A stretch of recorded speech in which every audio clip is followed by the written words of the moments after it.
kalau dari saya. Oke. Kita mulai aja, Kang. Gimana, Kang? Yuk, ayo. Oke ya. Bismillahirrahmanirrahim. Assalamualaikum warahmatullahi wabarakatuh. Waalaikumsalam warahmatullahi wabarakatuh. Waalaikumsalam warahmatullahi wabarakatuh. Terima kasih, Kang Bayu. Oh, bener, Kang. Udah mau hampir 100, Kang. Aduh, saya nggak enak sama yang lainnya. Nggak bisa join nih. Gimana ya? Tapi nggak apa-apa deh. Punten aja nggak bisa join. Tapi kita direkam nanti. Insya Allah kalau misalnya ada yang tanya bisa saya upload ke YouTube nanti ya. Tapi setelah ini. Terima kasih Kang Bayu udah bersedia bicara. Jadi kita emang regular setiap Senin, alhamdulillah Kang. Mulai dulu cuma 2 orang, 3 orang, 2 atau 3, terus lanjut terus konsisten 2, 5, 7, terus langsung eksponensial, langsung 30, 40, sekarang malah hampir 100 gitu ya, alhamdulillah. Nah, jadi kita formatnya bebas saja sebenarnya, cuman pas kemarin seperti kita bicarakan di Twitter Space tentang karir, kayaknya menarik nih kalau Kang Bayu share, apalagi Kang Bayu bisa dibilang veteran gitu ya, yang merasakan title beneran web design gitu, graphic design terus web designer. Nah itu kayak menarik nih buat di-share ke teman-teman sekalian yang sekarang mau masuk ke bidang UX gitu ya. Nah itu kita akan bahas, nanti Kang Bayu akan cerita gimana sih karirnya, kemudian nanti silakan kalau mau yang bertanya langsung aja ke Kang Bayu. Boleh akhir, boleh di chat gitu ya, terserah Kang Bayu ya. Jadi formatnya orang kalau mau itu tinggal raise hand aja ya kalau mau bertanya. Yes. Tinggal angkat tangan, nanti langsung dijawab sama Kang Bayu. Oke. Oke, gitu aja, nggak panjang-panjang. Silakan Kang Bayu, langsung mulai aja. Bentar, saya jadi harus host dulu ya. Kenapa? Saya jadiin host dulu ya. Nggak bisa sharingan ya? Silakan Kang. Oke, thank you Boris atas invitation-nya. Senang sekali bisa berada di antara teman-teman sekalian malam ini. Ini melanjutin obrolan waktu itu di Twitter ya mengenai karir. Nah, terus beberapa pengantar juga. Saya kan jadi mentor juga untuk bootcamp, ya, desain bootcamp ada di beberapa organisasi. Nah, yang saya lihat situ adalah yang paling banyak ditanya, termasuk kalau jalan-jalan di Quora itu yang ditanyain itu biasanya adalah gimana caranya untuk bisa dapetin kerja di dunia UX, plus jenjang karirnya itu seperti apa. Nah, di sini akan coba saya bahas ya, karena kebetulan juga baru ngasih materi ini di internal timku sendiri di Ruang Guru. Jadi as a bit of background, kita itu berangkat dari tadinya itu generalis, di mana role-nya itu adalah product designer, ngerjain end-to-end. Nah, terus kita lihat sekarang ada kebutuhan untuk masuk ke spesialisasi juga. Nah, jadi ini materi yang waktu itu saya bawain juga di internal. Oke, ini saya langsung mulai share ya. Nanti silakan kalau misalnya ada yang mau ditanyakan, mau langsung juga nggak apa-apa, mau nunggu sampai selesai juga, it's okay.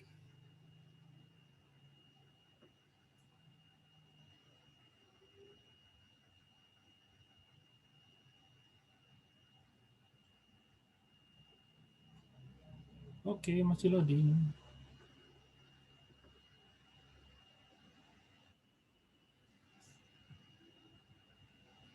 Oke, kelihatan teman-teman? Kelihatan, Kang.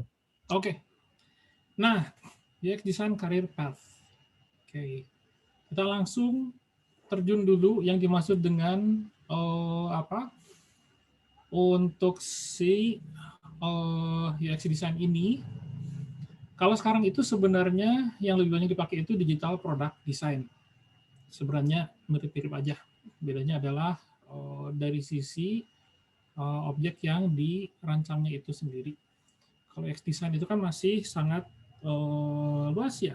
Kemudian aplikasi dari UX design itu sendiri nggak selalu ke digital application, bisa juga untuk aplikasi-aplikasi lain. Kalau yang sekarang ini di-apply khususnya untuk si application design, kayak buat Android, iOS, itu disebutnya sekarang lebih lazim sebagai digital product design. Nah, yang mau dibahas di sini itu gimana sih keseluruhan aktivitas atau profesi yang terlibat dalam perancangan suatu produk digital atau umum anggap aplikasi. Nah, di dalamnya sini ada UX researcher, di beberapa tempat sebutnya juga design researcher, terus ada interaction designer, Di beberapa company disebutnya UX, this is UX. Terus ada juga UI designer, terus ada product atau UX copywriter, ada juga product copy editor, terus ada juga UI developer, ada juga generalis, mana sekarang banyak dilabel sebagai UI UX. Terus ada juga game designer. Nah ini sebenarnya salah satu cabang yang masih baru sih, dan baru ada di beberapa company. Core utamanya adalah ngedesain gamenya itu sendiri, lebih kayak misalnya logiknya, kemudian storytellingnya, how to interact-nya, tapi ada including juga proses-proses yang user center. Oke, nah ini ada referensi menarik nih. Jadi kalau di dunia internasional sebenarnya dari job title untuk UX designer ini banyak banget. Ya, 1, 2, 3, 4, 5, 6, 9, 12, 22 paling nggak yang tercatat. Nah, terus dari sini sendiri juga bisa dilihat sebenarnya role-nya itu, impact-nya itu lebih di mana. Ada yang lebih di strong, very strong di strategy.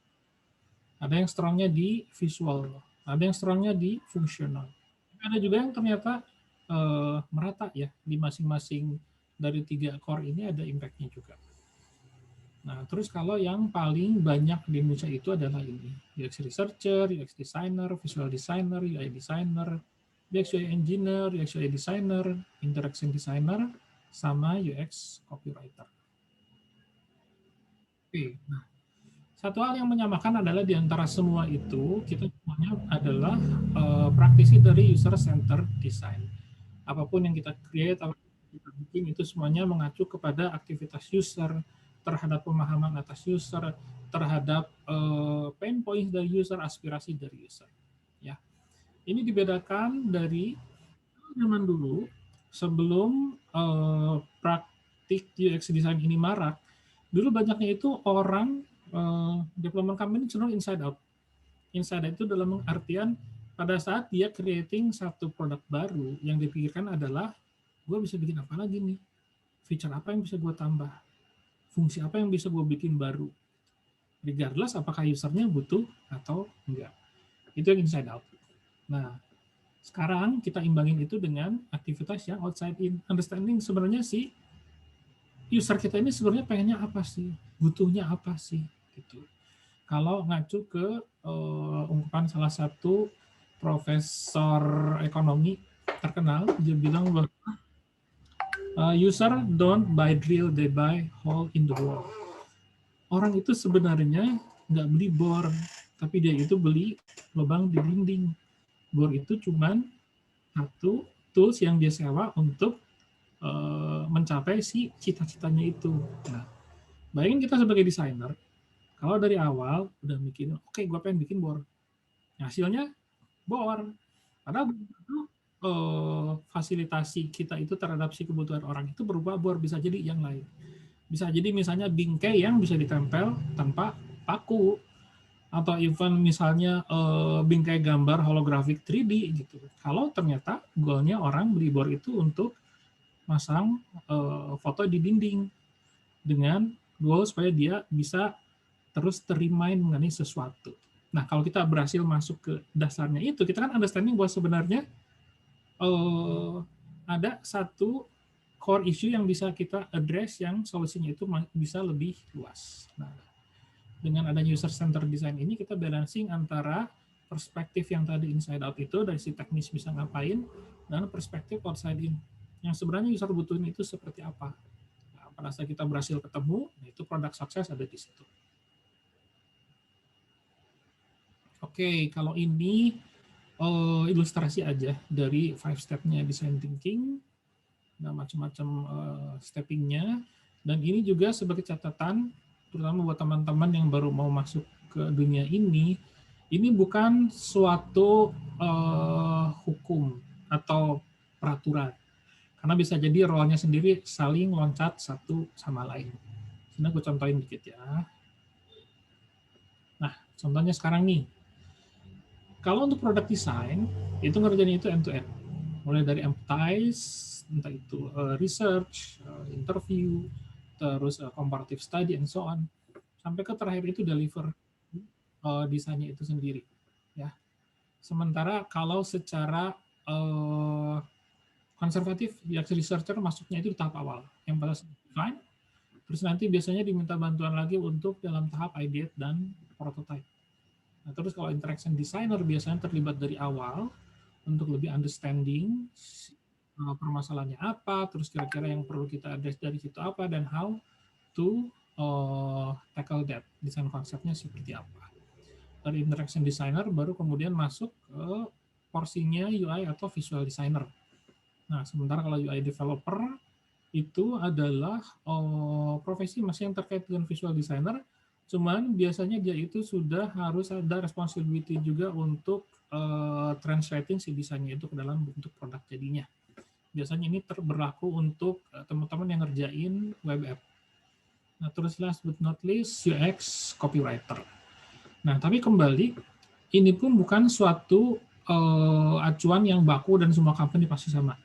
Ya, jadi nanti ada bagian di mana pada saat kita kalau mau baca lowongan harus understanding kira-kira role yang dibutuhin itu seperti apa. Oke, nah yang paling lazim sekarang itu pembagian biasanya antara interaction designer dengan visual designer. Dan itu pun bisa dilihat di sini, interaction designer masuk di tahap awal, biasanya nggak terlalu deep di sini, lebih deep di tahap define sama ideate. Begitu juga untuk yang visual designer, itu masih terlibat juga dalam tahap ideate-nya, tapi dia itu lebih kuatnya itu impact-nya di sisi prototype sama delivery. Oke, ini contoh dari deliverables-nya. Nah, terus ini satu hal juga yang harus teman-teman pahami, terkait bahwa nggak ada dua organisasi yang sama. Syukur-syukur kalau misalnya masuk ke satu company yang sudah cukup mature ya, dari sisi UX maturity levelnya, dari sisi organisasinya juga sudah terus struktur dengan baik, pembagian kerja segala macam sudah baik. Cuman dari pengalaman saya 10 tahunan kerja di startup, itu termasuk jarang. Paling sering itu adalah kita masuk ke satu company, kalau masih desainernya 2 atau 3, itu masih dicocok-cocokin role-nya. Berarti harus kita yang kemudian bisa untuk adapting juga terhadap si kondisi yang ada saat itu gimana.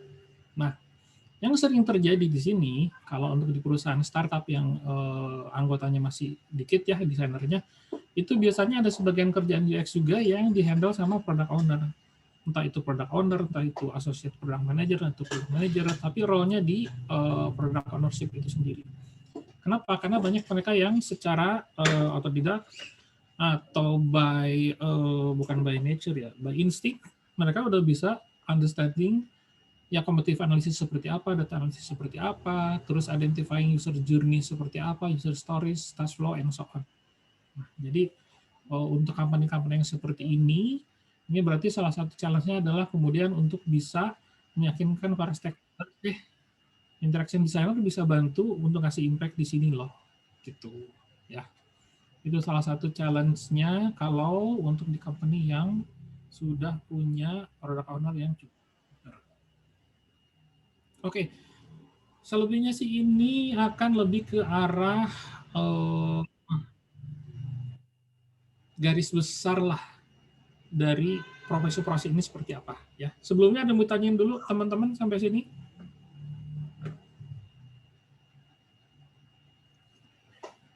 Ayo kesempatan tanya di chatting boleh, kalau malu-malu bertanya. Kalau mau langsung boleh juga. Kang, saya mau tanya tuh, Kang, tadi yang di slide ada yang listnya sampai kayak 20-an atau lebih tuh. Title-nya itu gimana tuh, Kang? Itu orangnya berbeda atau gimana biasanya tuh? Oh, oke. Nah, tergantung dari si company-nya itu sendiri. Kayak misalnya untuk biro-biro yang gede kayak semisal Frog gitu, itu nyari role prototyper. Prototyper ini kerjanya itu kurang lebih adalah fokus kepada translating si konsep desain untuk menjadi satu prototype yang bisa diuji coba. Nah, kalau di company biasa ini kan biasanya dirangkap sama UID ya. Nah, tapi untuk beberapa company yang fokusnya memang untuk ke presenting konsepnya, mungkin kayak seperti desain agency, desain yang di luar dari satu company, itu kan akan banyak propose, akan banyak tender, jadi profesi si prototyper ini make sense. Nah, terus kalau misalnya kita masuk ke company yang produknya itu enterprise misalnya, atau B2B yang biasanya strukturnya itu lebih rumit, maka biasanya akan ada information architect yang lebih mendalami dari sisi struktur itu harus seperti gimana datanya, dari sisi seperti apa urutannya dan so on. Sementara kalau untuk kasus yang lebih umum biasanya itu dihandle sama interaction designer. Gitu. Nah, terus untuk beberapa juga yang butuh ada motion designer, terus ada juga content strategist. Content strategist ini rada beda dengan UX copywriter. Kalau UX copywriter ini lebih cenderung ke arah microcopiesnya.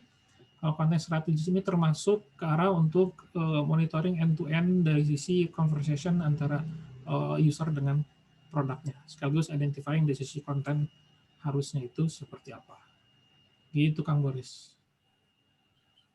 Ada pertanyaan lagi tuh Kang di chatting dari Safrian. Menurut Mas Bayu, apa perbedaan role product design dengan spesifik role yang lain kayak UI, UXD? Jadi sekarang kita kan suka ada nih yang muncul baru nih, title lagi product designer. Nah itu bedanya apa tuh katanya Kang dengan yang lain yang spesifik design role kayak UI, UXD, ISD? Sebenarnya itu pemilihan dari title-nya aja sih ya. Dulu sempat ada satu perdebatan cukup sengit ya beberapa tahun lalu mengenai produk desain itu berarti mereka yang harus punya visi mulai dari translating business insight ke arah product insight, ngerjain dan seterusnya, kemudian punya capacity untuk ensuring juga untuk si go to market strateginya apa gitu. Nah, tapi yang aku ingat adalah salah satu komennya dari Julie Zhuo ya di Facebook, dia bilang ini sebenarnya the same, cuman pilihan dari diksinya aja. Yang dikerjain itu sebenarnya adalah end-to-end dari UX design itu sendiri. Nah, kembali ke awal tadi, kalau produk design itu persamaannya itu adalah lebih kayak ini nih, generalis atau UI UX. Nah, kenapa produk design? Tergantung dari company-nya. Kayak waktu dulu pertama aku gabung sama Ruang Guru, aku tanya kenapa kalian title-nya product designer. Ya karena memang kalian ngerjain produk. Terus untuk ngebedain dengan creative designer atau jadinya product designer. As simple as that kalau buat stakeholders-nya. Tinggal yang kemudian kita understanding dari sekian banyak role itu sebenarnya maksudnya apa. Jadi kalau product design itu sama istilahnya dengan UI UX design itu mereka ngerjain end to end. Sementara kalau interaction design itu yang lebih spesifik ngerjain interaction design itu ke arah konsep desain, sementara UID itu ke arah visualisasi. Gitu. Sip. Mudah-mudahan jelas ya buat Safrian. Ada pertanyaan lagi sebelum nanti Kang Bayu masuk ke detail setiap role-nya. Mungkin sekarang jadi mungkin nggak jadi bingung ya, tapi jadi kayak tercerahkan ternyata banyak role-nya kalau kita bicara desain, kontribusinya kemana, mungkin nanti bisa diskusi terpisah atau mau tanya ke Kang Bayu juga boleh. Jadi jadi banyak pilihan nih sekarang nih buat di tim desain ternyata banyak banget gitu kan ya. Sebentar Kang, ini pertanyaan dulu Kang. Ini bicara OKR gimana nih Kang? Mau dibahas sekarang atau gimana? Kita bahasnya tentang role, tapi ada pertanyaan dari Bimi nih. Kalau OKR atau KPI tim product design di perusahaan itu apa aja gitu? Ibarat ROI-nya, gimana cara ngukurnya dan apa yang harus diukur? Oke. Secara garis besar kalau ROI-nya itu ya kita harus understanding fungsi desain di company tersebut itu bisa ngasih impact ke bisnis performance itu dalam hal apa. Nah, udah ketahuan nanti tinggal di measure aja. Misalnya, kalau si bisnisnya itu bicara mengenai growth. Kalau growth berarti matriks yang harus diamati itu kayak seperti misalnya pertumbuhan user, terus cohort, terus bounce rate, and so on, and so on. Nah, kita harus bisa kemudian mapping di awal kondisi sebelum dihandle sama tim UX seperti apa, di akhir seperti apa. Nah, itu biasanya si si gap antara after dengan before-nya itu bisa jadi modal buat kita untuk kemudian maju ke tim manajemen. Ini loh impact yang sudah kita fokus, sudah kita contribute ke company. Nah, apakah itu misalnya kemudian mau ditranslate ke ROI segala macam, itu tinggal belajar mengenai how to translate those numbers into targetnya itu tadi. Ya. Dan ini sangat tergantung kepada siapa kita ngobrol. Kalau ngobrolnya business owner, yes, mungkin ngaruh ya kayak ROI, terus BEP, itu bisa ada formulanya. Nanti bisa dibahas terpisah. Itu udah ada advance soalnya ya. Ya itu udah lebih ini Kang ya, lebih strategik lagi ya Kang. Yes. Tapi mungkin tadi menarik dari Kang Bayu bilang, jadi fokusnya di impact ke bisnisnya. Jadi kayaknya agak susah juga sebenarnya Kang ya kalau kita pengen menjustify misalnya hiring orang ROI-nya berapa gitu kan ya. Biasanya dilihat dulu sharing atau biasanya KPI-nya share gitu beberapa dengan product team gitu kan, karena dia emang selalu around customer atau selalu business value gitu kan. Dari sana baru hitung kira-kira berapa perlunya lagi buat di grow atau buat ditambah gitu kan tim desainnya. Betul. Jadi lebih kayak fokusnya kayak tadi yang Kang Bayu bilang ya, Dimi, lebih ke impact-nya dihitung di sana gitu. Jadi bisnis KPI-nya apa gitu. Ya. Kalau saya sih kayak sejauh ini jarang ya bicara kalau kita misalnya rekrut berapa orang ini investment-nya berapa gitu ya, ROI-nya biasanya jarang sih. Biasa lebih kayak kita punya bisnis goal kayak gini ambisius, terus dihitung kemungkinan berapa jumlah engineering-nya, terus nanti berapa PM-nya, berapa desainernya gitu. Nah, dari situ biasa sih kalau saya gitu ya Kang ya. Ya, betul. Sama gitu mirip-mirip ya. Betul. Ya. Dan ini juga biasanya masalah untuk lebih ke design leader ya. Gimana caranya untuk justify kebutuhan timnya growing. Yang paling gampang, nggak gampang sih, paling simpel adalah kita ensuring pencatatan effort dari tim kita itu akurat. Jadi misalnya kalau minggu ini desainer A itu ngabisin 40 jam untuk ngerjain proyek anu, desain B ngabisin 50 jam untuk ngerjain proyek B tambah proyek C misalnya. Nah, dari situ sendiri kan sebenarnya udah kelihatan bahwa ada satu desainer yang kerja 50 jam, padahal sebenarnya waktu kerja normal yang disarankan oleh pemerintah itu kan 40 jam seminggu ya. Nah, ini berarti ada ekstra 10 jam nih gitu. Yang mana masih kadang-kadang dianggap wajar lah dunia startup gitu. Nah, tapi ini bukan satu kondisi yang sustainable. Kalau terus-terusan gini nanti desainernya burn out. Kalau desainernya burn out, nanti produktivitas malah turun atau malah churn, desainernya kabur. Ya, nah, pemahaman kayak gini kemudian bisa kita sampaikan kepada stakeholders-nya. Jadi pada saat mereka kemudian saya pengen nambah satu bisnis unit baru nih gitu. Desainernya pakai yang ada aja cukup ya gitu. Kita bisa langsung ngasih, sekarang aja kita udah ada at 110% capacity misalnya. Kalau misalnya sekarang kita mau nambah load sekian, berarti harusnya kita punya at least satu desainer lagi, or dua desainer lagi harus on. Kalau kemarin kasusnya di saat ini di ruang guru adalah kita ada pemekaran stream dari tadinya 14 stream, sekarang itu dimekarkan jadi 20-an streams. Nah, ideally yang kita lihat karena masing-masing stream jalan paralel, jadi harusnya di sananya juga ada sebanyak itu.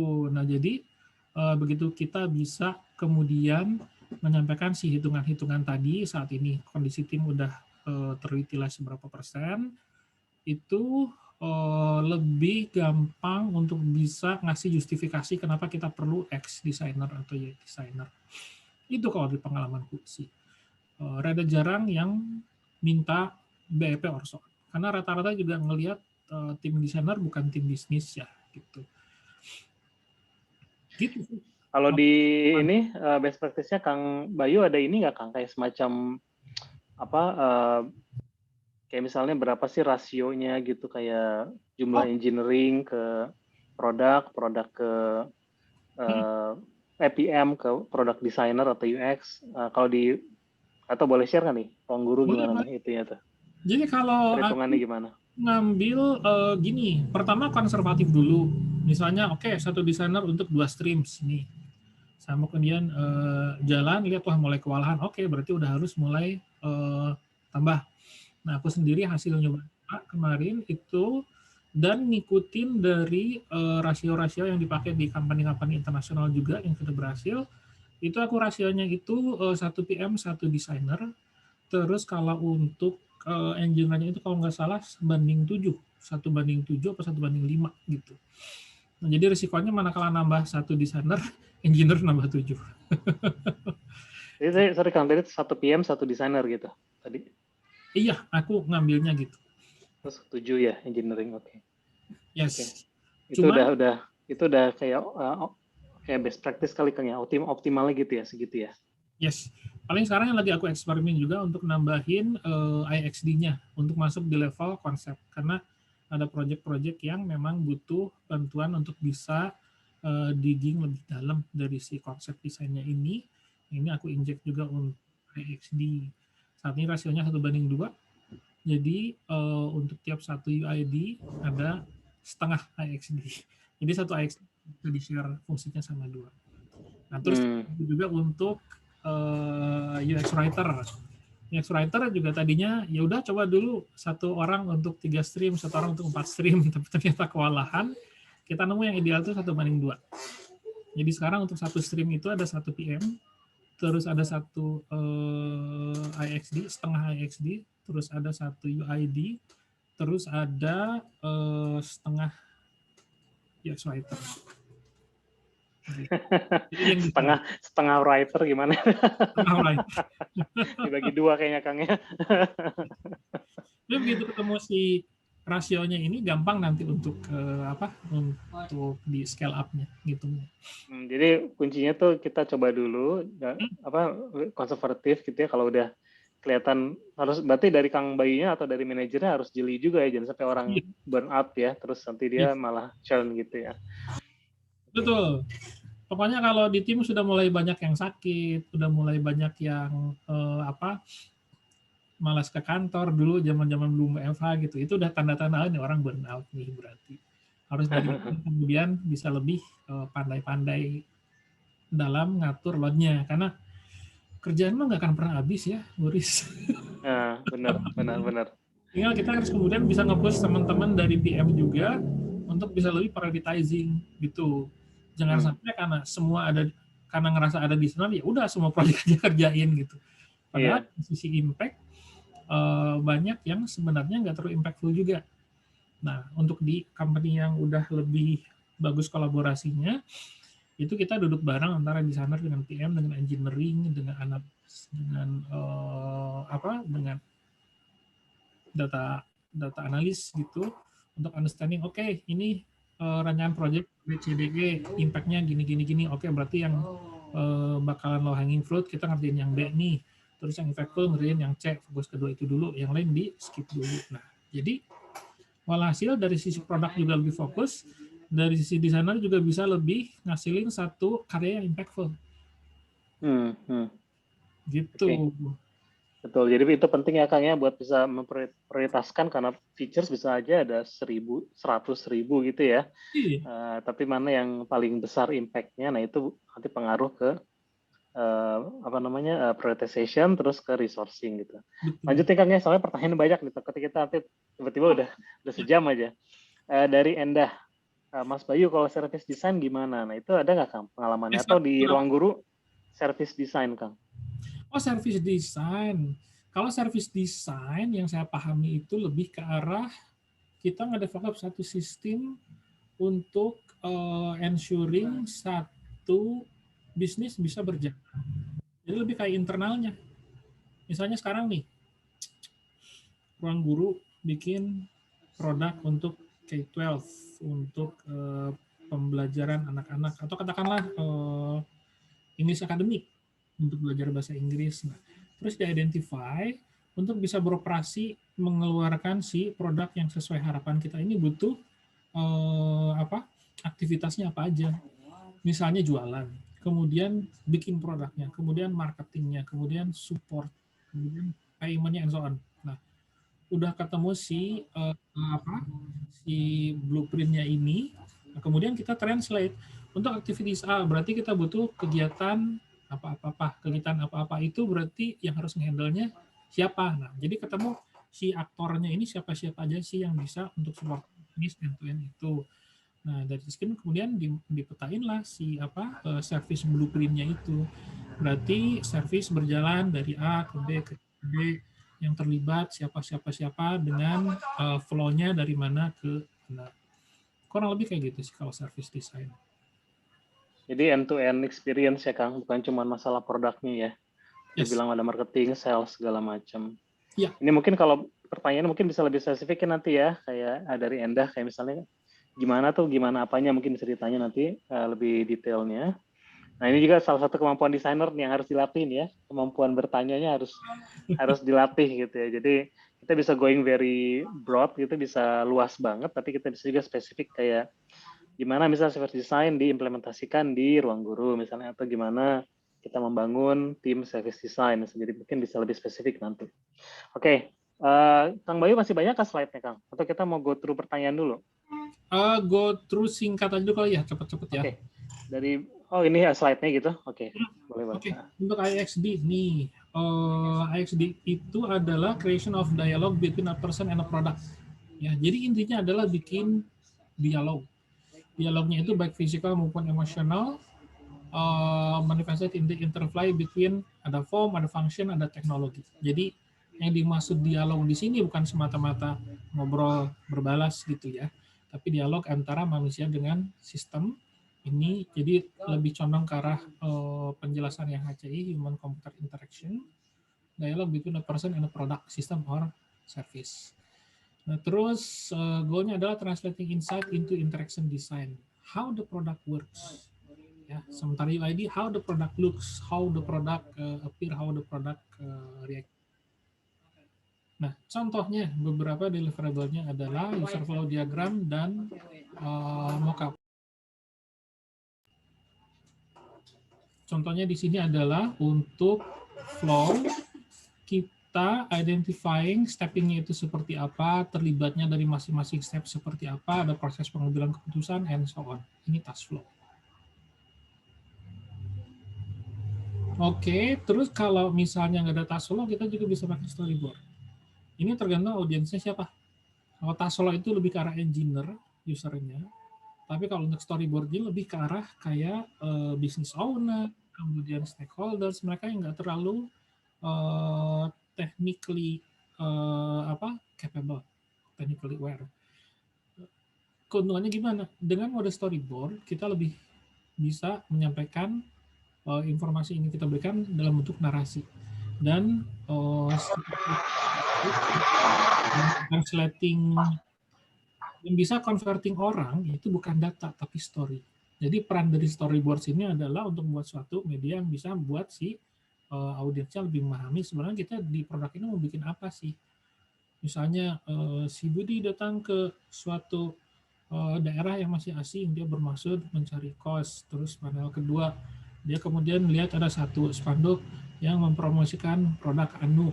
Terus di panel ketiga, ia pun kemudian mendownload produknya and so on, sampai akhirnya nemu kosnya. Contohnya kayak gitu kalau storyboard.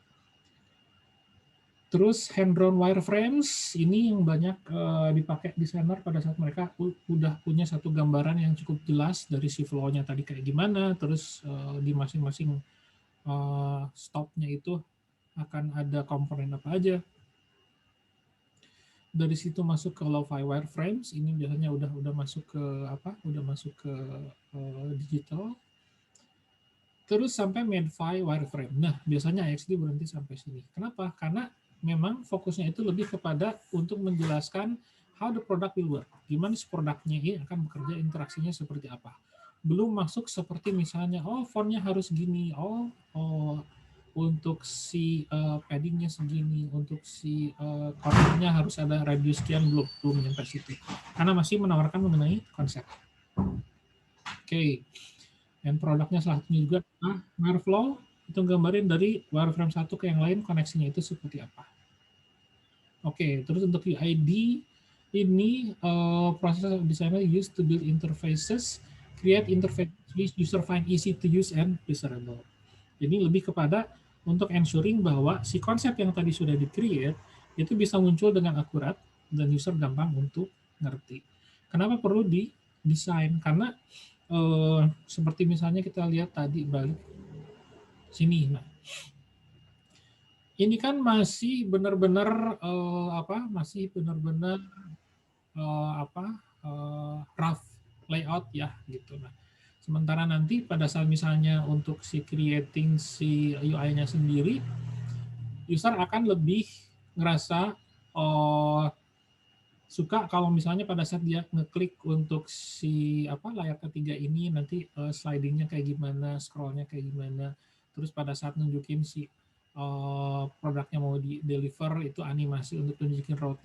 Jadi hal-hal yang bisa membantu user untuk lebih understanding maksud dari si produknya itu apa, sekaligus bikin experience-nya itu lebih pleasing. Translating interaction design concept into intuitive and delightful visualization. Itu goal. Nah, contohnya nih, jadi dibikin kayak,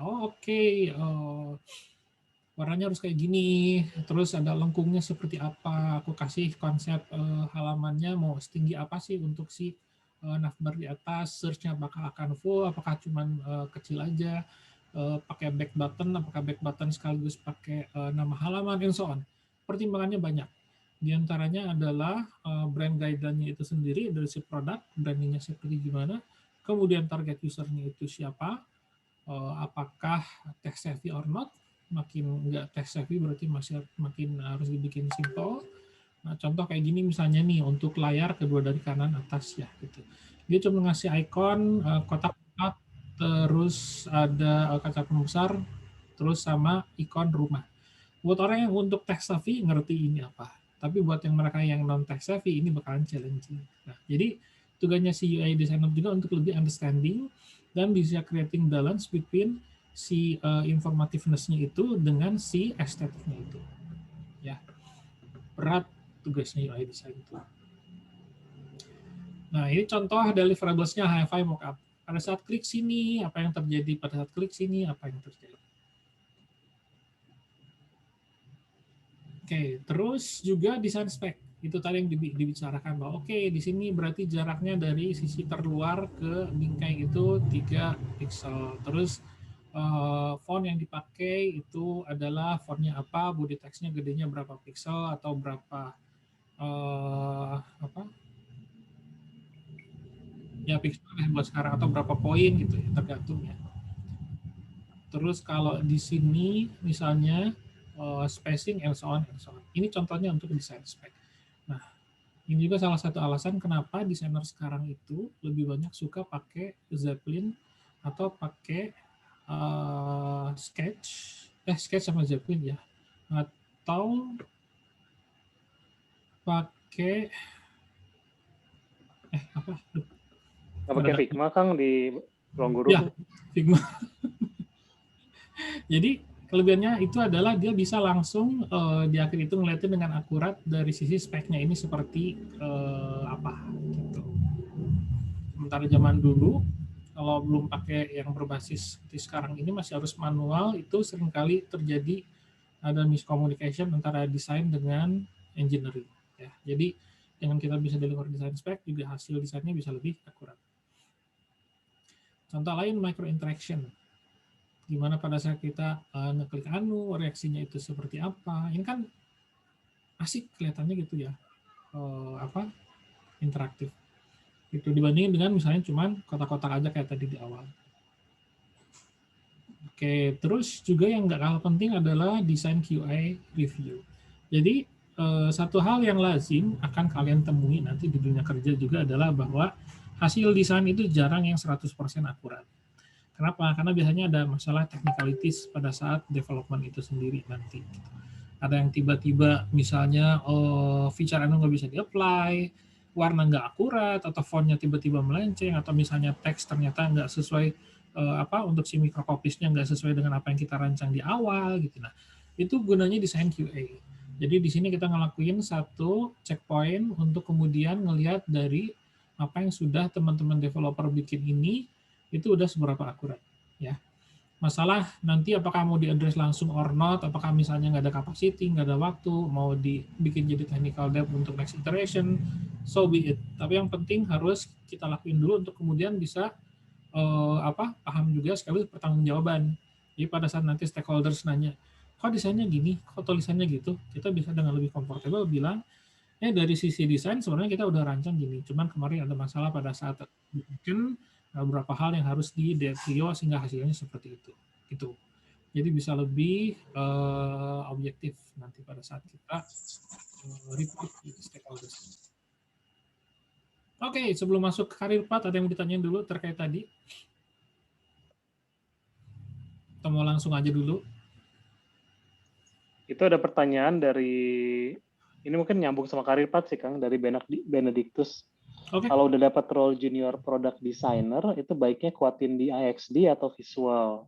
Karena udah jadi generalis. Penasaran buat prospek ke depan, mana yang lebih dicari?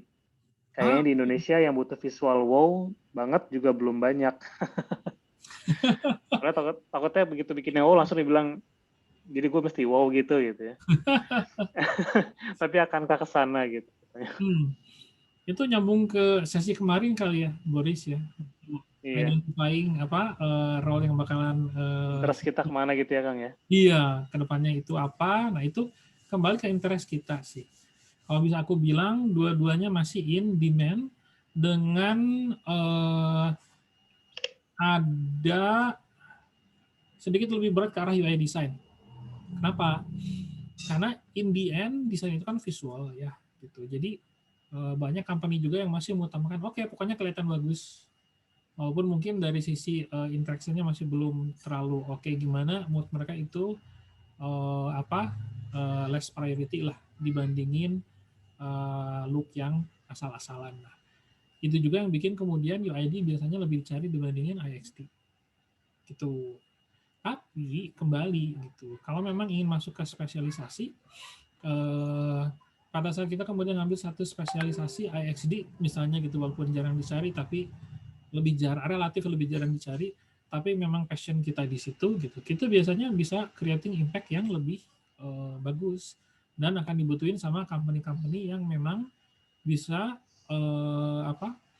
yang bisa paham kontribusi dari role itu sendiri apa. Misalnya untuk yang unicorn atau decacorn itu rata-rata udah ngerti bahwa desain itu nggak cuma sekedar how it looks loh, tapi juga how it works.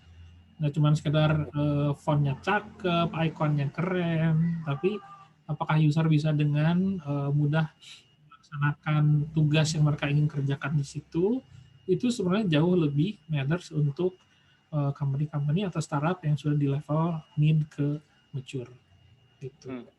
Oke, jadi benar itu sebenarnya kejawab ya. Jadi kata Kang Bayu tadi, kenali dulu interest-nya, dua-duanya masih banyak demand-nya. Nanti langsung lihat termasuk juga ininya, kondisi, ya kita kemarin bicara sih di Twitter Space ya, kadang-kadang title tuh obsolete, tapi skill atau knowledge tetap relevan gitu ya Kang ya. Kang, kita cuma 5 menit lagi nih Kang, ini karir path-nya justru yang kita tunggu-tunggu nih. Masih banyak kayak ini ya slide ini. 5 menit ya. Coba. Yuk. Karir path gimana nih, penasaran juga nih. Ya, ini jadi role saya yang aku map selama pengalaman 10 tahun terakhir ya berkecimpung di UX. Jadi awalnya kita itu bisa masuk dari either jadi developer atau dari visual designer, web designer, product designer sini maksudnya industrial designer ya, yang untuk ngerjain desain untuk mass production, misalnya bikin mobil. Terus ada juga yang masuk dari HCI. Ini banyak sekali di luar sana yang jadi UX designer itu yang dari tadinya ini HCI, Human Computer Interaction. Nah, cuman karena di Indonesia sendiri baru mulai muncul belakangan ya, sepemahaman saya, jadi baru dalam 2 tahunan terakhir inilah aku mulai banyak interview orang yang punya background studinya itu HCI di Indonesia. Nah, terus psikolog juga ini termasuk yang paling banyak jadi UX researcher. Karena modalnya itu kan kalau kita mau jadi UX designer maupun researcher adalah empathy ya. Gitu. Dan di psikologi ini diajarin benar gimana caranya untuk develop dan leverage si empathy itu. Nah, terus kalau dari copywriter jadi UX writer itu udah lumayan lazim. Nah, terus untuk role yang level-level awalnya itu biasanya ada UI engineer, terus ada UI designer, UX researcher, UX copywriter. Nah, dari sini itu biasanya kemudian ada merge nih dari UI designer sama ke UX designer, jadi UI UX designer atau product designer. Nah, dari sini kadang-kadang terus ke atas sampai jadi ke level lead and so on. Gitu. Oke, ada spesialis, terus dari sini nanti ada jadi product owner, ada yang jadi design lead, ada yang jadi strategis. Nah, tapi dari sini juga dari UX design spesialis ini ada yang kemudian tadi yang ditanya itu service design. Jadi mereka yang biasanya udah paham mengenai customer experience design itu kadang-kadang ada juga yang lari ke service design. Nah, dari sini either jadi head of design atau masuk jadi head of product, ya, jadi VP of product. Di sini jadi VP of UX, dan ini VP of customer experience. Cuman yang VP of CX ini sayangnya kalau dari yang aku amati pribadi ya, itu nggak terlalu catching on. Jadi nggak terlalu banyak company yang kemudian treat CX sebagai satu umbrella untuk UX. Lebih banyaknya CX itu kalau di company yang sekarang itu mencakup hal-hal yang terkait customer experience. Jadi biasanya CX ini bosnya dari customer service, bukan dari customer experience design. Gitu. Nah, terus kalau dari sisi career path itu sendiri, sebenarnya dari researcher mau jadi UI design leader bisa, dari copywriter mau jadi design leader bisa. Contohnya aja untuk sekarang di ruang guru ya, itu design manajerku itu tadinya itu UX researcher. Ya, gimana caranya dia bisa cope untuk kemudian understanding the whole scope-nya, UI ngerjain apa, UX ngerjain apa, itu lebih karena dia punya pengalaman hands-on training, onboarding, segala macam di company sebelumnya. Jadi pada saat kemudian aku tahu dia ada aspirasi ke sana, kemudian dibimbing, dan kemudian capable, ya sudah, jadi design lead, manager malah levelnya. Oke. Kalau dari si pet-nya seperti ini, pasti akan ada perannya di sini. Silakan kalau ada teman-teman yang mau nanya. Ini kayaknya kalau dibahas sebenarnya nggak cukup sejam ya, Kang. Kita udah mau habis. Mungkin sebelum lanjut, kalau kita berhenti di sini, kira-kira insight-nya bakal terhenti banyak atau masih ada yang kira-kira bakal ini, Kang? Kalau kita sekarang buka floor aja buat pertanyaan ya. Iya. Paling yang mau saya tambahin terakhir itu ini boleh, aja. Kang. Jadi nemu satu site yang menarik, What UX Are You? Di sini dia bantu kita untuk mapping sebenarnya dari semua activities terkait UX design itu kita jagonya di mana. Nah, ini kan yang assessment dari kita, terus ntar kita minta tolong ke teman kita untuk nilai juga. Jadi Indian kita bisa understanding, oh ternyata strong point kita di mana. Nah, itu bisa jadi satu bekal untuk kemudian nanti kita mau milih si career path-nya kayak apa. Ya. Oke, mangga. Itu menarik tuh, Kang. Saya belum pernah coba. Jadi nanti sama dia disuggest gitu, Kang ya. Kira-kira kita di mana strength-nya segala macam gitu ya. Yes. Dan terakhir masih gratis ya. Jadi masih bisa dicoba. Oke, mumpung gratis. Saya ini ya baca yang pertanyaan ya, Kang. Tadi ada yang tanya tentang slide-nya, apakah boleh di-share atau enggak, Kang? Oh, boleh. Alhamdulillah, nanti bisa di-share, nanti di-share ke grup aja, Kang ya. Terus, nah ini ada lagi, Kang, dari Taufik Adnan. Kang, semua job title tadi apa ada di setiap company? Terus kalau untuk game designer, peluang di Indonesia bakal besar nggak ya buat ke depannya? Oke. Semua title tadi ada, enggak semua. Tergantung dari company-nya. Yang paling lazim, paling umum dicari itu UI UX, which is generalis. Gitu. Untuk company yang kemudian lebih lebih mature lagi, biasanya mulai ada spesialisasi, which is biasanya antara UX design, UI design, atau IXD, UID. Tergantung dari diksi yang dipakainya seperti apa. Nah, sementara kalau untuk game design, ini masih baru. Ruang Guru punya, karena memang kita ada produk-produk pendidikan yang terkait dengan mode penyampaiannya itu yang lebih interaktif dan imersif. Gitu. Jadi, memang pendekatannya lebih ke arah kayak bikin game, instead of bikin platform belajar online gitu. Itu juga salah satu unique selling point yang kita punya yang bikin kita punya share yang kuat di bidang itu gitu. Mengenai prospek kedepannya gimana? Rata-rata kalau untuk game designer ini ya kerjanya masih di game studio, mau nggak mau ya. Saya juga bisa dapat game designer yang senior itu berhasil ngebajak dari salah satu game company internasional yang ada di Yogi. Saya ngebajak. Ngebajak mau nggak mau, soalnya yang aman susah. Menarik Kang ya, baru tahu di Ruang Guru ada game designer ya. Jadi kalau lihat kayak gitu dan mungkin lihat core-nya kita kirain education kan, berarti ya peluangnya besar ya. Taufik buat jadi salah satu jalur karir sebagai desainer juga gitu. Terutama kalau kita bicara gamification nih Kang ya, benar juga sih. Kalau saya sejauh ini yang kita gamification yang ngedesain ya produk sama desainer. Emang harusnya ada game designer sendiri. Saya pernah baca bukunya tuh ada lupa dari siapa tapi emang khusus beda sendiri sih. Itunya ilmunya beda sendiri. Jadi emang harus ada dedicated. Oke. Dari Farah cerita service design tadi udah Kang, mungkin nanti aja ini lagi ya dibahas lebih detail, tapi tadi benar-benar dapat ya Farah ya jawaban dari Kang Bayu tentang service design. Jadi bukan hanya bagian screen tertentu atau experience di apps-nya aja atau website, tapi ada kayak sales-nya, marketingnya itu jadi end-to-end experience customer service design.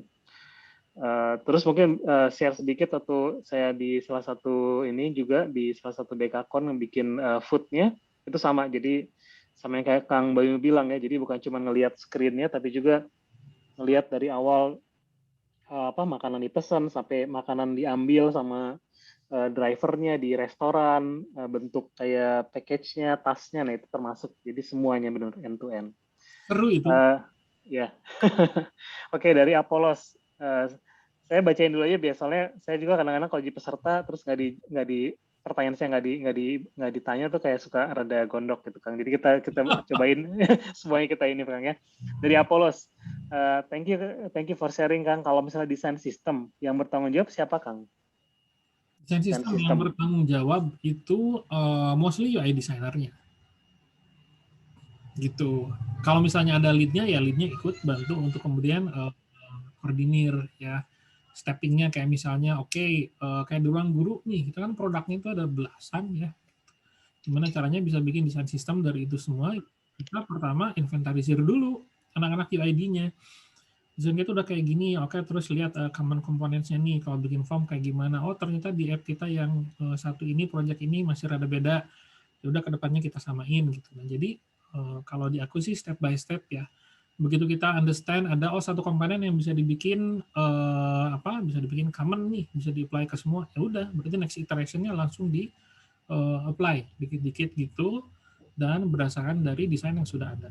Nah, beda lagi kalau misalnya develop dari nol, nah itu bisa kita search dulu dari desain sistem yang sudah ada, seperti gimana, mau kita copy terus kita modify, terus bikin desain based on that, ya bisa juga. Cuman lebih sering terjadi itu biasanya butuh desain sistemnya itu baru belakangan pada saat si konsistensi mulai dibutuhkan.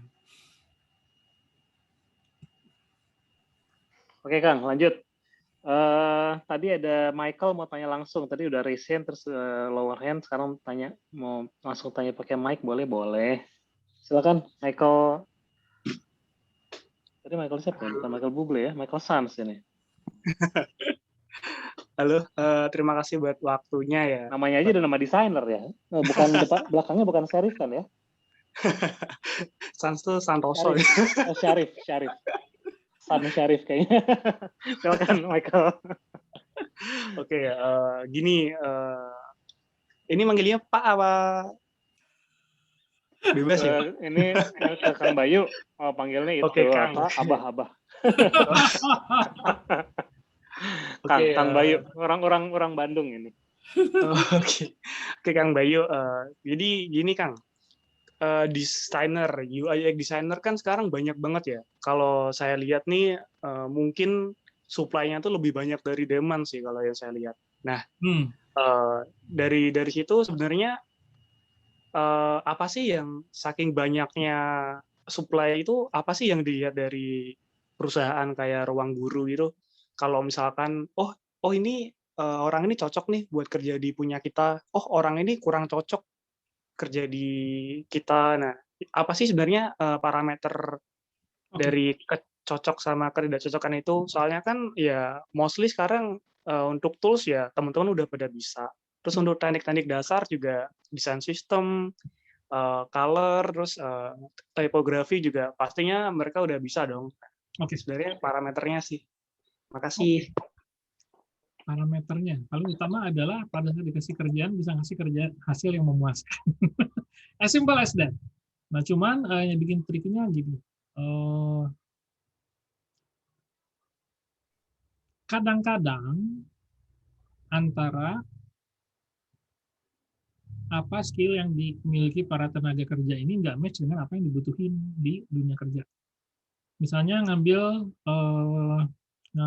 role-nya itu generalis UI UX, tapi UI-nya kurang bagus, unggul di UX-nya aja, gitu. Nah, ini akan masalah buat company-company yang masih baru, startup yang masih di level awal, karena seperti aku bahas tadi, mereka akan lebih butuh tampilan yang oke dibandingin produk yang works really well, gitu. Nah, jadi si faktor UI-nya ini sendiri juga harus kuat, gitu. Nah, jadi sebenarnya kalau dari pemahamku sendiri juga banyak berkecimpung dengan mentoring teman-teman yang lebih muda di LinkedIn, kemudian mentoring di desain bootcamp juga. Itu rata-rata aku lihat dari sisi konsep bisa cukup cepat di boost up kemampuannya. Tapi untuk kemampuan visual, ini nggak ada cara lain selain harus banyak proyek. Ya. Entah proyek beneran, entah proyek revamp sendiri, gitu. Misalnya, menurut saya YouTube nih experience untuk use case A-nya kurang keren, sini aku rancang ulang. Nah, dengan pengalaman kayak gini, banyak hasil visual juga, itu jadi biasanya lebih terlatih, lebih bisa ngeluarin desain-desain yang berkualitas. Gitu. Nah, ini yang nggak bisa dibentuk sama bootcamp kalau semata-mata waktunya cuma 3-6 bulan. Karena memang harus benar-benar banyak mendesain. Nah, itu banyak yang dibutuhin di entry level untuk UX UI itu sendiri. Nah, terus kalau untuk di ruang guru khususnya adalah karena tim kita sendiri itu masih muda, jadi seniornya itu baru ada 3 orang, ya. Meaning kalau kita sekarang fokus ke hiring junior yang masih harus dibangun, kita nggak punya kapasitas, sayangnya itu. Tapi kalau dibilang bahwa sebenarnya oversupply, enggak juga. Kita sendiri di ruang guru ini masih nyari mungkin 20-an ya, 20-an, 30-an UI designer, sebanyak itu. Dan kita juga constantly nge-review orang tuh seminggu tuh bisa 4-5 orang gitu. Nah, tapi kembali ya itu, karena tim kita sendiri masih muda, jadi kebutuhannya itu untuk UI yang memang sudah lebih terasa. Karena kita nggak punya kapasitas untuk banyak yang holding. Beda kalau misalnya untuk company yang lebih mature, kayak misalnya di Gojek kemarin gitu, udah bisa ada kapasitas untuk bikin kayak desain akademi, di mana orang-orangnya dilatih skill dasarnya, terus understanding go to project-nya seperti apa, dan mentoring and so on gitu. Kita belum nyampe ke sana, sayangnya. Gitu. Jadi sebenarnya bukan oversupply, tapi lebih ke arah skill set yang harus lebih dipahami, harus kuat di mana nih. Gitu.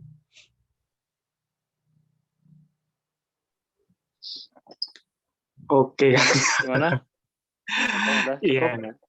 Iya, sebenarnya ini bisa dipanjangin sih, cuman nggak enak sama yang lain kan juga banyak pertanyaannya kali ya.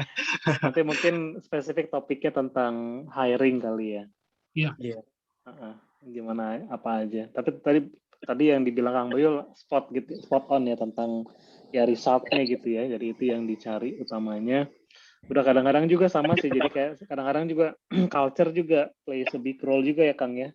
Nah, kalau banyak di perusahaan ada interview yang terakhirnya sebutannya kayak buat culture fit itu juga pengaruh juga ya. Walaupun skillsnya ada semua, cuman ada hal lain yang sering dinilai itu pas ke interaksinya, kemudian cara di approach masalah atau prosesnya itu kadang-kadang nggak berarti kita nggak bagus, tapi dari satu ke lain company bisa jadi beda gitu ya. Itu juga jadi pertimbangannya juga.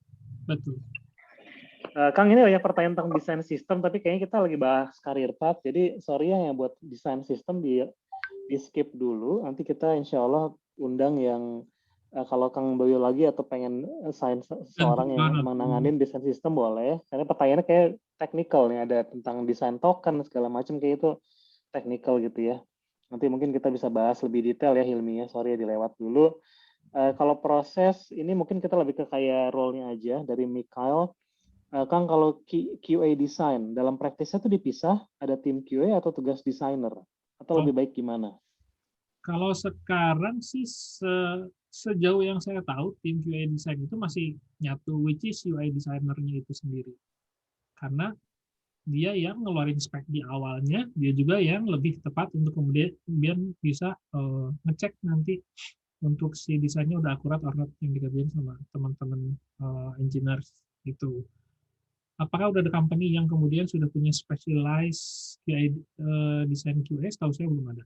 Tapi nggak menutup kemungkinan nanti ada ya. Karena baru baca dari Google aja di tweet beberapa jam lalu, mereka sekarang punya role itu kuantitatif UX research. Yang mana padahal tadinya kita tahu kalau UX research itu kualitatif ya. Gitu. Jadi mungkin aja. Cuman sekarang setahu saya belum banyak, belum ada. Oke. Oke, lanjut Bayu tentang desain sistem lagi mungkin nanti ya Bayu ya. Tapi pertanyaan mungkin jawaban singkatnya dia nanya Kang, kalau misalnya nggak ada desain sistem gimana? Tapi ada multiple stream, saya mungkin kasih jawaban singkat atau pengalaman atau di salah satu Dekakon ya sharing file aja. Sharing file aja itu paling cara-caranya buat kalau nggak punya desain sistem. Ini sekarang gampang sih kayak kalau pakai Figma segala mungkin kita bahas nanti lain kali. Tapi dengan adanya Figma ya semua bisa nge-push ke satu library, nanti bisa di-share, jadi lebih gampang sih prosesnya harusnya ya. Kalau dulu saya masih pakai Sketch tahun 2014-2015. Oke, terus ini Kang, nah ini ada pertanyaan dari Kemas nih, Kemas Ikhwan. Ada tips nggak Kang buat yang background non-IT dan non-design buat mulai karir di product design? Oke, seperti yang masih kelihatan di gambar nih ya. Itu kan kayak psikolog, terus copywriter, terus developer IT ya. Intinya adalah pahami as simple as cari job desk, kalau UX designer ngapain, ya designer ngapain, terus dari situ di map, dari semua requirement itu, kita udah nyampe di mana, gapnya seberapa gede. Nah, kita kemudian secara bertahap coba tutup si gapnya itu. Jadi pada saat kemudian lihat job desk yang sama, misalnya 6 bulan ke depan, gitu, kita udah lebih siap. Itu aja sih intinya. Dan sebagai bukti, gitu sudah aku bilang tadi juga, banyak di timku itu yang interaction designer tadinya psikolog. Terus even ada juga UX copywriter. Ini contoh favorit yang selalu aku singgung. UX copywriter tapi sebelumnya itu ahli gizi. Nah, jadi sebenarnya bisa everything. Tapi yang biasanya make sense itu adalah interest kita di mana. Kalau kita udah punya empathy, interest kita di bidang orang untuk solving people problem, biasanya akan jadi UX designer atau interaction designer yang bagus. Kalau dari awal kita sudah punya satu interest ke bidang visualisasi, sering buka-buka dribble, sering coba-coba potret sendiri, itu ada bakat bagus untuk jadi UI designer. Kayak gitu sih. Oke. Pertanyaan lanjutannya tentang prospek karir, tapi bisa dilihat sini sih ya, nanti Kemas lihat aja, bisa dilihat kalau dari grafiknya dari diagramnya Kang Bayu, prospek UX researcher ini bisa kemana-mana ya, jadi prospeknya sih kalau kita bicara, sama nyambung yang kemarin kita bicarain juga tuh di Twitter Space, kalau yang nggak ikut, ya tadi kalau title itu ya bisa berubah-ubah, tapi kalau knowledge bakal relevan, apalagi kalau tadi yang Kang Bayu bilang, kalau solving problems dan munculin solusi ya bakal ada terus ya, role career UX researcher bakal ada terus. Oke Kang, agak kebut sedikit. Ini sudah mengambil waktu main FIFA saya soalnya. Ternyata. Oke, nggak apa-apa bercanda. Biar ini nggak apa-apa, demi komunitas, demi ini bagi ilmu sharing. Apa yang harus dikuasai supaya jump dari junior UX designer ke senior UX designer? Nah, ini menarik nih Kang. Oke, sebelum biar level. Sebelum junior ke medior dulu ya, jangan loncat ke senior berat. Kurang Maunya lebih. instan aja ya. Ya, tapi paham cuma steppingnya kayak gitu. Jadi gini, kalau satu konsensus yang cukup standar di dunia kita ini adalah kalau junior itu berarti eksekutor. Dia punya kemampuan untuk eksekusi, punya kemampuan untuk concept thinking, atau misalnya untuk design exploration, tapi masih terbatas. Jadi bayangin misalnya dalam satu produk, misalnya untuk fintech, ya, gitu. Seorang junior akan dikasih tugas lebih seperti misalnya, kamu rancang page untuk transaksi dong, gitu. Ini data-datanya, ini kerjaan terdahulu, ini brief dari PM-nya. Dia akan masih banyak interact dengan seniornya, tanya-tanya and so on, which is very fine. Seperti itulah junior, lebih ke eksekusi dan lebih ke scope yang lebih spesifik. Nah, naik dikit ke medior. Kalau medior itu biasanya udah bisa dikasih role yang end to end. Kayak misalnya saya bikinin halaman untuk check out page-nya dong. Nah, lebih diminta untuk kamu rancangin page-nya untuk payment proses dong, mulai dari usernya masuk, kemudian masukin barang ke shopping cart, terus nanti ngeliat, terus nambah kurangin, and so on. Jadi udah panjang, tapi end to end dan masih di satu stream gitu. Itu untuk medior. Nah, sementara untuk senior itu harus bisa ngerjain end to end proses, terus multiple use cases, ya. Dan banyak juga yang senior juga udah mengerti dari satu project. Jadi nggak cuma dikasih satu project doang, bisa 2, bisa 3. Terus harus ada kemampuan untuk ngobrol sama stakeholder juga, understanding mereka maunya seperti apa, understanding apa yang harus ditanya pada saat dikasih brief, understanding juga untuk bisa kemudian ngasih feedback, apakah waktu yang dikasih ini cukup atau enggak, dari waktu yang dikasih ini, kalaupun misalnya nggak cukup, solusinya gimana, apakah mungkin scope-nya dikecilin, atau deliverable-nya ada yang nggak dikeluarin, and so on. Terus udah punya kesempatan juga untuk mulai coaching, belum mentoring, tapi coaching. Coaching dalam artian ngajarin spesifik skill. Misalnya untuk desain di Android nih, ada beberapa rules yang harus di-follow, ini, itu, diajarin ke yang lebih junior. Itu untuk perbedaan dari scope antara junior, intermediate, sama senior. Gitu. Caranya gimana? Paling gampang, again, lihat job desk-nya. Untuk di level senior butuh apa, nah terus kamu petain skill kamu sekarang gimana, gap-nya seperti apa, terus kita close sedikit-dikit. Seperti misalnya, kamu masih di level medior gitu, tapi pengen aspirasinya di next cycle udah jadi senior. Mulai minta kerjaan lebih yang terkait ke si role yang lebih tinggi si senior gitu. Jadi pada saat ini performance review, kamu udah bisa ngasih satu argumentasi. Aku ngerasa udah siap untuk dipromot, sebagai buktinya aku udah bisa memenuhi sebagian tugas di level senior, yaitu ini, itu. Teknisnya kayak gitu. Oke. Jadi itu Kang ya, yang penting salah satunya kalau kita pengen promote, tadi nyambungnya di bawah soal pertanyaan, bukan kita nunggu di promote baru kita act as VR kayak senior designer, tapi kita harus act atau kita contribute sebagai senior dulu, baru nanti kita, misalnya kita level medium atau mid level atau senior, junior, kita udah ngerjain kerjaan yang senior atau mid level, baru kita dipromot gitu kan ya, Kang ya. Jadi udah ada buktinya dulu gitu. Nah, itu yang penting tuh. Udah jam 9, hampir 9.20, jadi kita ambil kayak 2 pertanyaan lagi aja. Sorry yang lainnya. Insya Allah kan ini harusnya berkelanjutan, jadi mudah-mudahan masih ada besok gitu ya. Jadi ya, silakan tanya langsung ke Kang Bayu atau ke grupnya bisa. Saya ambil 1, 2, 3 pertanyaan dulu Kang ya. Kang Bayu nggak apa-apa nih sampai 9.30 nih. Alhamdulillah. Oke. Tadi ada yang doain semoga jadi pahala katanya, amin. Amin. Oke. Dari Muhammad Alif Khairan.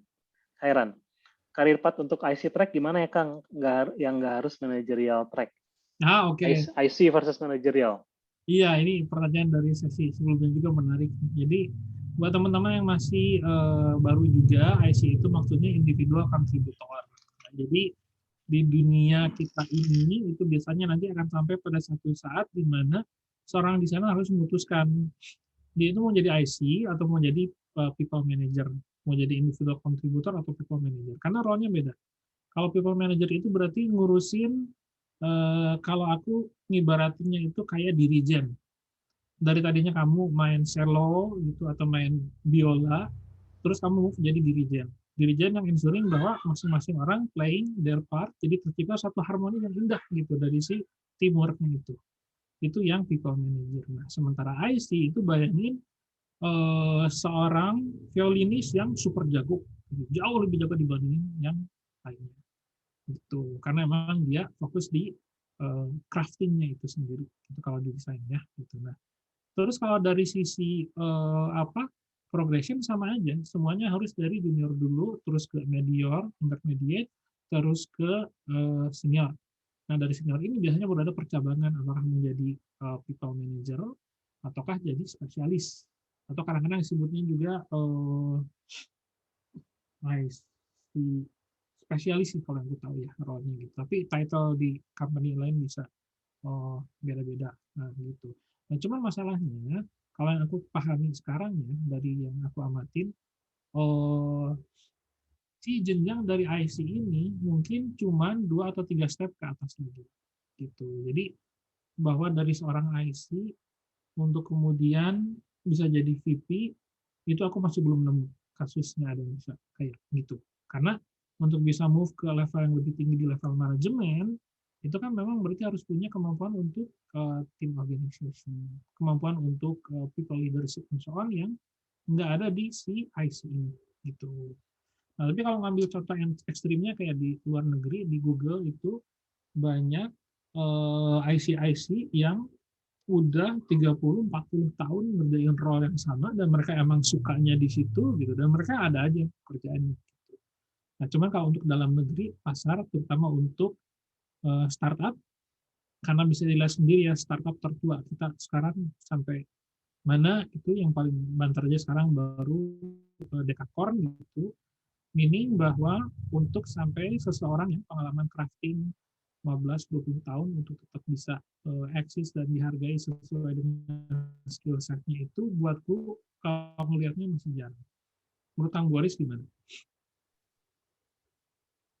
Itu yang di firm Kang Bayu mungkin kayak ini Kang ya, principal designer ya kayaknya. Ya, prinsipnya. Level paling tingginya principal designer ya. Tapi ini kalau menurut saya hari ini buat Alif juga ya itu idealnya sih dua-duanya tetap bisa levelnya sama dan dapat kompensasi yang sama ya harusnya.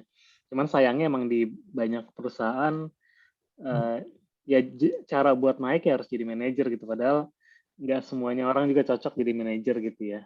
Nah, tapi kita lihat di perusahaan udah mulai gede-gede itu udah mulai ke arah sana sih. Jadi kalaupun kita lebih suka sebagai individual contributor, tetap bisa dapat kompensasi dan tetap dapat kayak skop kerja yang gede juga gitu ya. Jadi itu harusnya kalau lihat perkembangannya sih trennya kelihatannya bisa jadi ke arah sana gitu ya. Nah, perusahaan-perusahaan Indonesia udah mulai banyak yang ke sana juga. Oke Kang, kita lanjut ya Kang ya.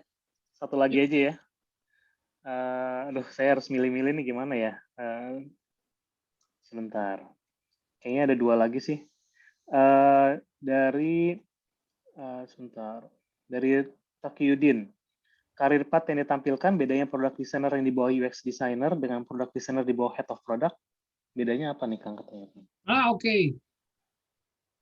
Product design yang di bawah UX designer sama di bawah head product. Bedanya apa? Oke. Jadi ini sebenarnya copy dari si UI UX designer. Jadi gini, bedanya kalau yang di bawah itu yang UI UX designer itu biasanya bentuk penggabungan pertama dari mereka yang tertarik tadinya UI doang, terus UX doang gitu. Mereka biasanya kemudian berkembang jadi UI UX designer. Dari situ itu sebenarnya bisa jadi UX spesialis dulu atau UI spesialis dulu, tapi sebenarnya ada juga yang langsung jadi mantap di bidang product design itu sendiri. Yang kemudian understanding juga mengenai si bisnis acumen-nya, terus mengenai how product managers work, how engineers work, gitu. Jadi sebenarnya dari UI UX bisa langsung sana juga sih, cuman panahnya nggak aku bikin. Oke, Kang, saya coba skim through cepat, yang bisa saya jawab bantu Iya. bantu ya Kang ya. Kalau jam dari UX designer, dari asalnya visual designer ke UX designer, itu nanti bisa lihat di slide Kang Bayu tadi udah ada diagramnya itu, bagiannya di mana sama tugasnya, nanti bisa dilihat tuh ya, Rayandra, skill apa yang dibutuhkan, apa yang bisa dibawa, bisa dilihat di situ. Terus saya agak buru-buru. Dari Monifa, Mas Boris, Mas Bayu, kalau dikasih design challenge beberapa hari, gimana proses pengerjaan yang benar? Apakah mungkin buat melakukan research dalam berapa hari dari empathize sampai prototype? Mungkin aja gitu Kang ya, cuman dalam scale-nya yang berbeda gitu. Bisa. Nanti kalau mau detailnya silakan nanti japri aja, bisa ke grup atau ke Kang Bayu atau ke saya juga, sama nanti langsung dikasih tahu tips-tipsnya. Terus kayaknya kalau role UI engineer, spesifik role-nya kayak gimana? Soalnya banyak ditemui di local company, UX engineer, tapi juga UI designer. Mungkin ini dulu Kang, terakhir Kang. Kalau di ruang guru ada nggak UX engineer? Mau ada, cuman orangnya belum nemu. Tapi yang lebih lazim itu biasanya UI engineer atau UI dev. Ini adalah desainer yang juga sekaligus modding. Moddingnya itu biasanya sampai ke HTML, CSS. Karena banyaknya untuk UI engineer ini itu megang platformnya itu spesifik web. Itu sih kalau dari yang biasa terjadi. Oke. Oke ya, jawab ya. Saya coba jawab semuanya biar adil. Nggak pengen ninggalin nanti wah nggak dijawab gitu kan. Mbak Budianto, nih Kang, kalau role sebagai motion design, apakah bisa diklasifikasi sebagai visual designer? Terus ada nggak yang keduanya, ada nggak praktis yang bisa mempertajam insting kita buat switch karir sebagai product designer? Oke. Yang pertama motion designer tuh Kang, apakah masuk visual designer? Kedua buat mempertajam insting. Tergantung dari si role-nya itu sendiri, motion-nya itu lebih ke arah apa. Terus prosesnya gimana. Kalau dia prosesnya user-centered design, dalam artian definisi output-nya itu berdasarkan pemahaman atas user, itu masuk juga UX design. Gitu. Tapi kalau motion design-nya misalnya lebih ke arah, kayak misalnya untuk movie production misalnya, yang nggak terlalu ada proses mengenai user-centered design-nya, itu berarti lebih ke arah kreatifnya. Kalau aku nganggapnya gitu ya. Pertanyaan keduanya, sorry tadi Boris. Apa yang bisa kita kerjakan buat mempertajam insting untuk bisa switch karir sebagai product designer? Latihan apa aja nih Kang? Atau apa yang bisa dikerjakan ya? Mungkin pengalaman Kang Bayu sendiri. Oke. Insting sebagai desainer. Desain sih adalah pemahaman kerjanya PM itu kayak gimana. Jadi kita bisa jadi partner yang baik buat mereka. Pemahaman engineering kerjanya kayak gimana, jadi kita juga jadi partner yang baik buat mereka gitu. Caranya gimana ya, banyak-banyak terlibat aja, banyak-banyak ikutan conversation mereka, seperti understanding, kita ada satu isu X nih, gitu, dibahas sama CEO di di terbuka gitu. Nah terus kita ikutin, ternyata challenge-nya adalah dari sisi infrastruktur nih, bahwa ternyata pada saat kita launching kemarin ada spike jumlah user yang sangat tinggi, sementara kita kemarin pada saat mitigasi nggak bikin untuk segede gitu lonjakannya. Walhasil sistemnya hiccup, kemudian sempat down berapa lama. Nah, itu kan nggak akan mungkin kita pelajari baca buku gitu ya. Gitu. Itu harus banyak-banyak ngobrol sama terlibat aja di diskusi-diskusi dengan mereka. Gitu. Oke, alhamdulillah. Satu lagi Kang, ini terakhir nih dari Hilmi. Jadi apakah bisa dibilang company nggak peduli tentang degree? Yang penting dia punya skill yang dibutuhkan company. Oke. Satu contoh ekstrim adalah temanku, ya cuman sayang sekarang udah meninggal. Dia itu masuk sampai jadi senior designer, sampai jadi supervisor desain di salah satu company cukup bagus juga di Indonesia yang ngerjain produk. Dia nggak punya ijazah, not even ijazah kuliah ya, walaupun aku dulu kuliah bareng sama dia tapi dia nggak lulus gitu. tapi dia bisa keterima dan bahkan dia jadi salah satu penulis awal waktu dulu Flash masih ngeluarin action script. Semata-mata karena dia interest di bidang itu. Nah, ini juga untungnya untuk majority of startup, mereka biasanya itu nggak terlalu care mengenai background-nya gimana, asal bisa kerja, asal hasilnya ada. Gitu. Nah, terus ini juga salah satu pertanyaan yang cukup sering aku temuin, kalau lulusan SMK gimana? Nah, sebagai bocoran ya di timku sekarang itu ada lulusan SMK, di timku kemarin juga di Traveloka juga itu ada yang lulusan SMK, jadi ya no problem, asal memang kerjanya qualified. Sip. Alhamdulillah pas, tinggal 2 menit lagi sampai 9.30. Kita dengan terpaksa harus di stop dulu. Kita masih ini ya, Kang Bayu juga ada di Twitter, saya di Twitter. Termasuk kalau kalau misalnya mau tanya juga nanti bisa lagi, kita selalu deh insya Allah setiap Senin ya jam 8 Desain Forum. Bisa bebas tanya-tanya juga, nanti kita bahas di sana. Kang Bayu penutup dulu Kang, mungkin ada pesannya dulu nggak nih? Kalau yang berhubungan sama karir path nih, tadi kan ada orang bertanya tentang pilihnya gimana, terus masa depannya gimana gitu kan, terus gimana kalau mau dipromot kayak dia udah istilahnya udah jejak milih satu dia sebagai product designer, itu gimana level up? Nah, mungkin ada pesan-pesannya nih Kang terakhir Kang. Oke, kalau dari aku sih saranku yang utama adalah cari mentor.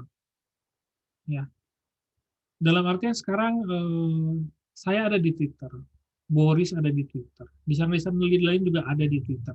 Dan setahu gue juga mereka aktif di Twitter ya terutama, itu akan seneng kok kalau ditanya.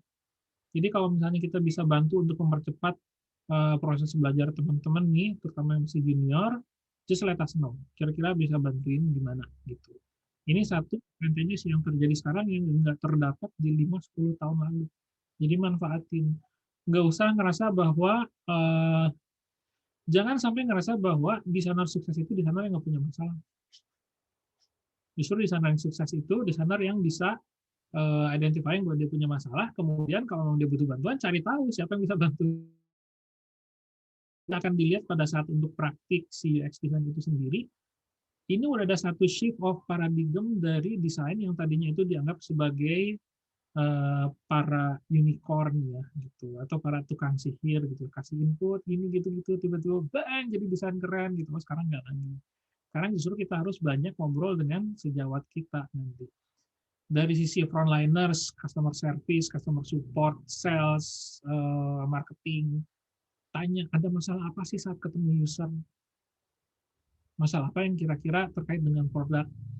Terus tanya ke teman-teman engineer, ada masalah apa sih pada saat bikin desain kita, and so on, sampai kemudian kita dapat satu gambaran yang holistik. Oh ternyata kita bisa improve desain kita untuk bisa lebih helping our stakeholders itu gini. Nah itu hanya tercapai dengan banyak ngobrol, banyak membuka diri, banyak dialog gitu. Beda dengan kayak dulu yang desainer nutup diri seminggu terus jadi desain keren gitu. Enggak. Kalau sekarang kita harus bisa ensuring, leveraging informasi apa yang udah ada di luar sana. Bahkan pada saat desain pun jangan misalnya gunakan kreativitas kalian mulai sesuatu dari nol. Enggak. Pasti akan dicek dulu company mana di luar sana yang sudah berhasil menyelesaikan masalah yang kita punya sekarang dengan baik. Itu satu. Terus kedua, apa yang bisa kita pelajari dari mereka untuk kemudian kita pinjam ke proses kita sendiri. Gitu. Jadi jangan lupa tanya, jangan lupa explore, jangan lupa untuk studi banding, jangan lupa juga untuk minta tolong ya. Cari mentor. Kalau saranku itu akan ngebantu. Oke. Terima kasih ya Kang Bayu, Teman Pisan. Jazakallah buat ilmunya, semoga mengalir, bermanfaat, jadi pahala yang mengalir juga ilmunya. Terus buat nge-recap lagi dari Kang Bayu, jadi pertama buat yang masih bingung milih karirnya, itu tentukan sesuai dengan ini ya, dengan interest-nya apa dulu.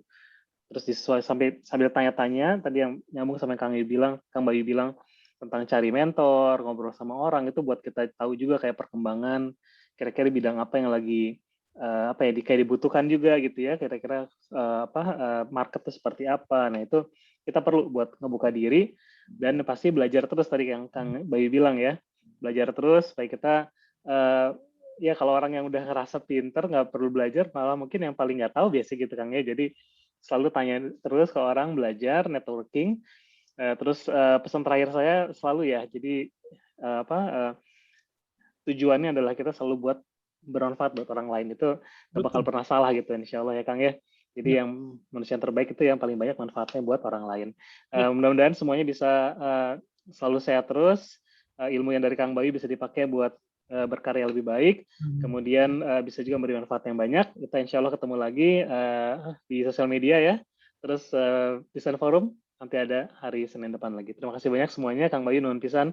Jazakallah, sehat selalu Kang, buat keluarga juga. Terus yang lain semuanya sehat selalu. Wassalamualaikum warahmatullahi wabarakatuh. Makasih semuanya. Waalaikumsalam warahmatullahi Oh Kang, jangan lupa Kang, slide-nya katanya Waalaikumsalam warahmatullahi wabarakatuh. Oke. nanti di-share ke yang Telegramnya aja, ini pada ada di Telegram semua. Paling ntar aku share ke Boris dulu kali ya, karena kan aku masih ada masalah. Oh iya, ya, atau saya tambahin aja nomor Kang Bayu boleh ke Boleh. Di-add ke Boleh grupnya. Sip. Nuhun pisan semuanya, saya off ininya ya, di live-nya di stop dulu, sebentar stop dulu. Oke, semuanya sama. Ntar kalau mau cek langsung ke grup Telegramnya buat nanti slide dari Kang Bayunya. Saya mati dulu di sini. Terima kasih semuanya. Assalamualaikum lagi. Assalamualaikum warahmatullahi wabarakatuh. Waalaikumsalam warahmatullahi wabarakatuh. Waalaikumsalam warahmatullahi wabarakatuh.